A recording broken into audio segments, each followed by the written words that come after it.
আসসালামু আলাইকুম এভরিওয়ান। কেমন আছেন সবাই? আশা করি সকলেই ভালো আছেন। আজকের ভিডিওটিতে আমি আপনাদেরকে দেখাবো কিভাবে আপনারা লাইভ সার্ভারে ওয়ার্ডপ্রেস ইনস্টল করবেন। গত ভিডিওটিতে আমি cPanel-এ লগইন করা দেখিয়েছিলাম।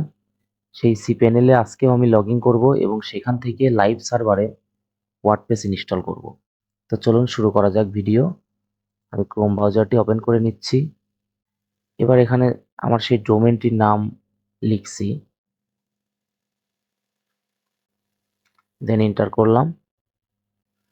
দেখুন এটা এখনো ফাঁকা রয়েছে। এবার জাস্ট নামটির পাশে আমি স্ল্যাশ দিয়ে cPanel লিখছি, cPanel-এ লগইন করার জন্য। দেখুন cPanel-এর সঙ্গে কানেক্ট হচ্ছে। একটু আমাদেরকে অপেক্ষা করতে হবে। দেখুন এখানে সেভ করে রাখার কারণে অটোমেটিকলি আমার ইউজার নেম এবং পাসওয়ার্ড ফিল আপ হয়ে গিয়েছে। জাস্ট লগইনে ক্লিক করলাম, সঙ্গে সঙ্গে আমি cPanel-এ লগইন হয়ে গেলাম। এবার জাস্ট আমাদেরকে এখানে লাইভ সার্ভারে ওয়ার্ডপ্রেস ইনস্টল করতে হবে। ওয়ার্ডপ্রেস ইনস্টল করার জন্য প্রত্যেকটা হোস্টিং এর cPanel-এর সিস্টেম একই, জাস্ট আপনাদেরকে খুঁজে বের করতে হবে। স্ক্রল করে একটু নিচে গেলেই দেখতে পারবেন এখানে আছে ওয়ার্ডপ্রেস ম্যানেজ বাই সফটাকুলাস এবং নিচে এখানে আরো একটি আছে অপশন, সেটা হচ্ছে সফটাকুলাস অ্যাপ ইনস্টলার। এই দুইটি অপশন থেকে আপনারা ওয়ার্ডপ্রেস ইনস্টল করতে পারবেন, যে কোনো একটি আপনি চুজ করে নেবেন। তো আমি ওয়ার্ডপ্রেস ম্যানেজ বাই সফটাকুলাসে ক্লিক করছি।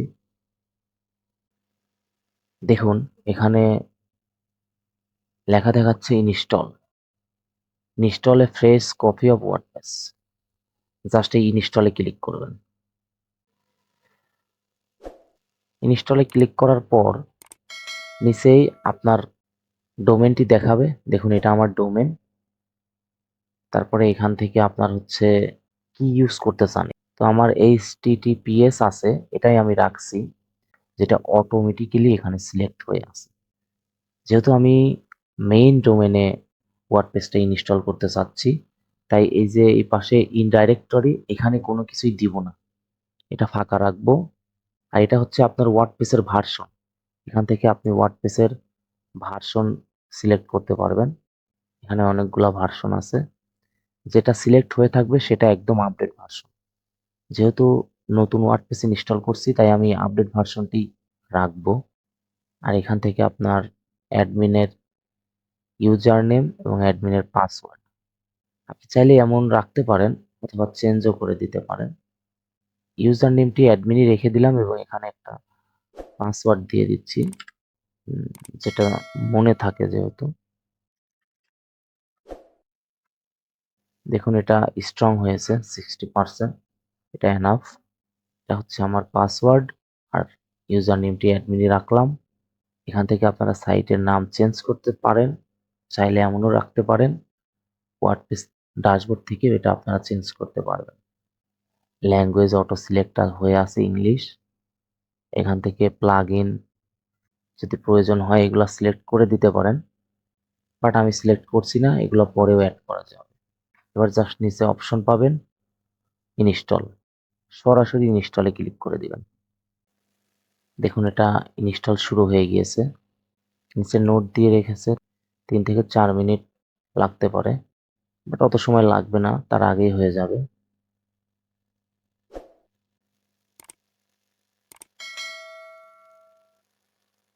দেখুন ভিউয়ার্স, অলরেডি এখানে ওয়ার্ডপ্রেসটি ইনস্টল হয়ে গিয়েছে। এইটা হচ্ছে সাইট HTTPS। এটার উপরে যদি আমি ক্লিক করি, লাইভ সার্ভারে ওয়ার্ডপ্রেস ইনস্টল হয়ে গিয়েছে। দেখুন এখানে কিছু কন্টেন্ট চলে আসছে এবং এইখানে আরো একটি নিচে অপশন আছে, সেটা হচ্ছে ডোমেনের উপরে /wp admin।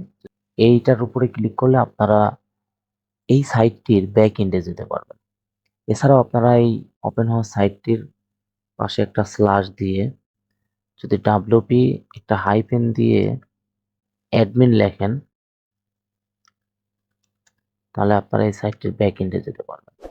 তাহলে ব্যাক এন্ডে লগ ইন করছি। দেখুন ভিউয়ার্স, এখানে সেই ইউজার নেম আর পাসওয়ার্ডটি চাচ্ছে। তো ইউজার নেমটা আমি রেখেছিলাম হচ্ছে অ্যাডমিন, এবং পাসওয়ার্ড ছিল হচ্ছে আমার, জাস্ট আমি লগইনে ক্লিক করছি।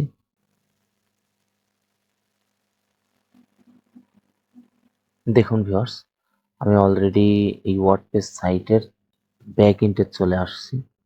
চাইলে এইভাবে আপনারা খুব সহজে আপনাদের লাইভ সার্ভারে ওয়ার্ডপ্রেস ইনস্টল করতে পারেন। এই ছিল আজকের ভিডিও। পুরো ভিডিওটি দেখার জন্য সকলকে অসংখ্য ধন্যবাদ। সকলে ভালো থাকবেন, সুস্থ থাকবেন। আল্লাহ হাফেজ।